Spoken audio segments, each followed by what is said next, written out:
So the rumors are starting to fly around the room in terms of who might sign where, and we already had the Vucevic report that he's getting 3 and 60 with Chicago, and more stuff now trickling out as we get closer to the official signing period, which starts tomorrow at 3. Couple little quick ones here. Josh Hart is opting in with the Knicks, so he's staying with New York, and a couple of potential Harden destinations, the Knicks and the Clippers, reportedly among teams that would be interested in acquiring Harden as he opts in with Philadelphia. Interesting about the Clippers because they just waived Eric Gordon and got out from underneath a 9-figure tax hit for Eric Gordon, more than $100 million based on Gordon no longer being a Clippers. And so they're going to turn right around and give that money to James Harden. And if Harden goes to the Clippers, Harden, Paul George, and Kawhi, is that a team that scares you in the West?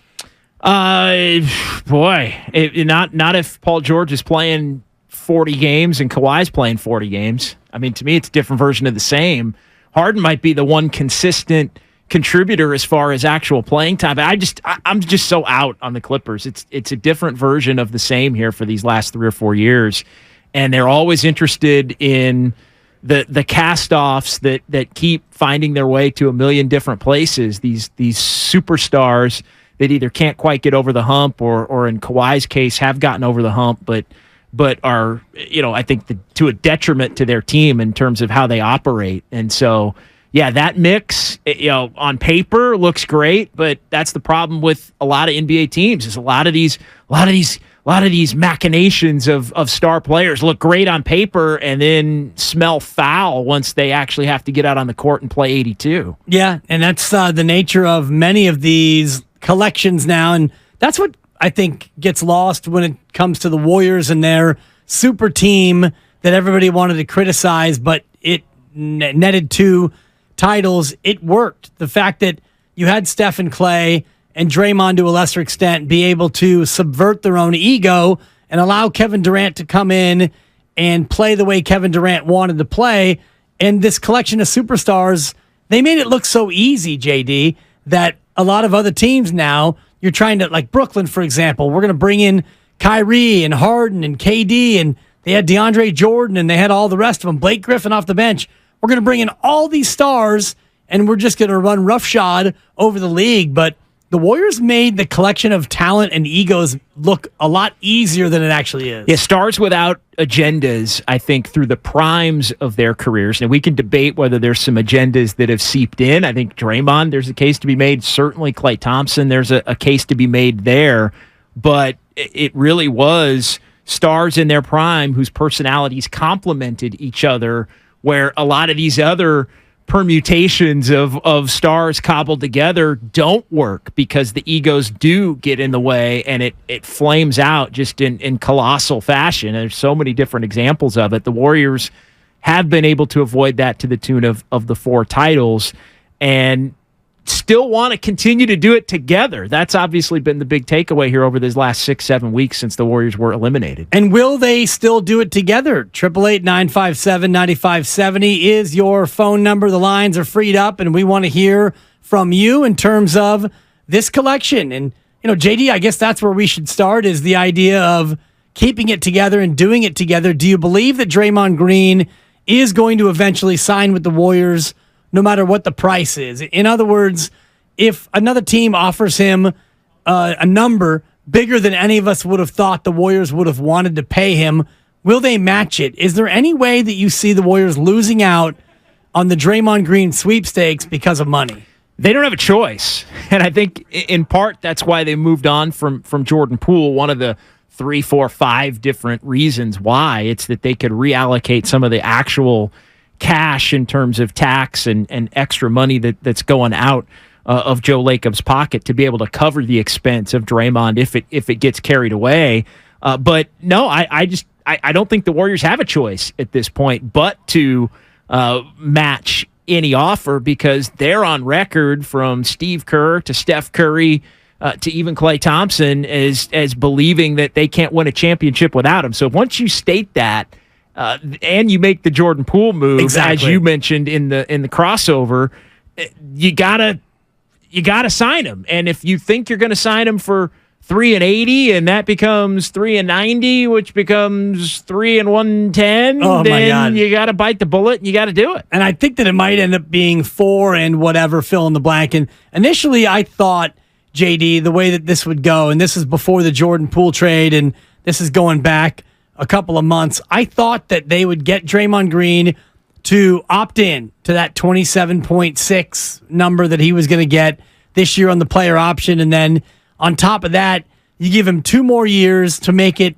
to where he gets 3-90. So that would have been an additional 62 and change over the course of the last 2 years. He eventually, or essentially rather, gets a 3-year deal worth about $90 million, and that's just the way it goes. But now that he's opted out and they've traded Jordan Poole, and there seems to be at least a decent market out there for him, Detroit is sniffing, Sacramento is sniffing, and now that Poole is gone and you brought in Chris Paul, and it feels like you have no choice but to bring Draymond back, it feels more like he's getting 3 and 100, and he might get 3 and 100 with a 4th-year player option that he had this year.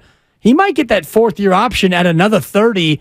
It might wind up being 4 and 120 with the ball in Draymond's court. It's interesting because I had my baseline when the season ended at 3 and 75. To me, initially it was, hey, if you're 27.6, Yep. you're going to get more in terms of years, but maybe you're going to get a little bit less in terms of average value.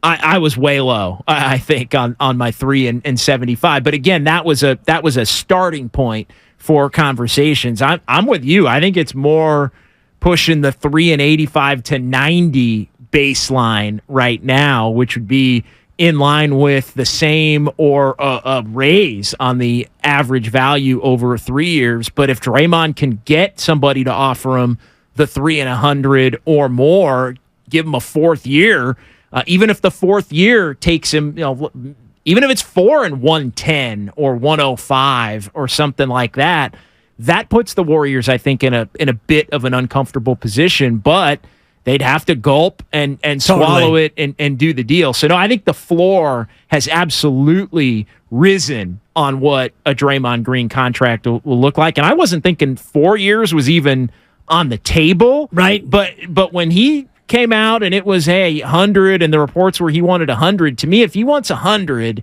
that means he wants the 4th year, and maybe that's something that's a little bit more important to him than we originally had anticipated. And I read some quotes from Draymond Green a couple of weeks ago, and he had referenced the fact that 15 years in the association was his sweet spot. And he always thought, if I could play 15 years, that would be where I would want to bow out. And he's through 11 right now, which is why I think about a 4-year deal. Now, it's a 3-year deal with a Draymond option. And if you do a 3-year deal, you are coterminous with Steph Curry, meaning you get to the end of 3 more years and Steph is done and you're done. And if Klay signs an extension, maybe he ends up being done at the same time. Wiggins would have 1 more year after that. It's a player option. But other than that, that's just about as far as this would go in terms of the big 3, and then you throw in Wiggins. Here's Bobby Marks from, I guess, Tuesday. We had him on here on Willard and Dibs, and he talked about where he thought the contract would land for Draymond Green.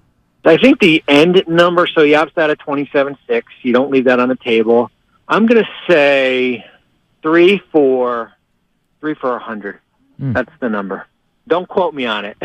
But I think that's kind of what you're looking at as far as with Draymond, as far as this is his last big bite of the apple, and that there are suitors out there besides Golden State. And apologies to Bobby, who asked us not to quote him on it, and I've now played that 4 times, and we tweeted it. We had it on Instagram as well. And Bobby's not staking his reputation on it, but I do think it's an interesting parameter. Bobby Marks is the ESPN front office insider, former GM, and he reads the tea leaves, JD, and he sees where all of this has led us with now 24 hours and 36 minutes until the official start of free agency. When this deal could be officially announced, it feels more and more like that $100 million number might be closer to being right. I do think, and I mean, he's going to have to get that offer, because it feels to me like that's where this thing sits right now. It's the Warriors saying, "Hey, Dre, go find somebody that set your own market." Basically, get Sacramento to make you the offer. get Detroit to make you the offer, and we'll step in and we'll figure out what needs to be done to match it or best it or whatever that is by a little bit. But I still think it remains to be seen whether there's actually going to be that team that really would put pen to paper and say, hey, Dre, if you want to take it, we're doing $3 and $100 million, right? At that point. So I wonder how, because a lot of these teams have other things that they're trying to do as well. And I just, Sacramento is one example. I mean, Sacramento's got 5-6 different things they could do. And so you don't want your business being tied up in Draymond Green basically using you, right? To go back to the Warriors when you really believe that Draymond Green's going to sign with the Warriors no matter what. So, what is going to be the one team that actually plays ball knowing that Draymond's first and maybe first, second, and third choice is to go back to the Warriors? You got to have a team that I think at least believes that they can get him. That'll make him that offer that'll boost it into that 9-digit Agreed, category. But there are two types of leverage when it comes to negotiation. There is real leverage, and then there's perceived leverage. And right now, Draymond Green has a ton of perceived leverage because Detroit absolutely needs a grown-up. And he would, not that he's going to make Detroit a winner or a playoff team. But you know what? If I'm the Warriors, I would, and again, I would kind of look at Draymond and say, you really going to go to Detroit? Right. And that's the first piece of it. The second piece of perceived leverage is just down I-80 across the causeway. That perceived leverage is more real because if you put him on that team, even though he stomped on Domantas Sabonis, and you figure they're going to bring back Sabonis, if they can get Kyle Kuzma in and add Draymond Green, all of a sudden that team becomes a lot more real than they were last year. And last year, they were better than the Warriors, save for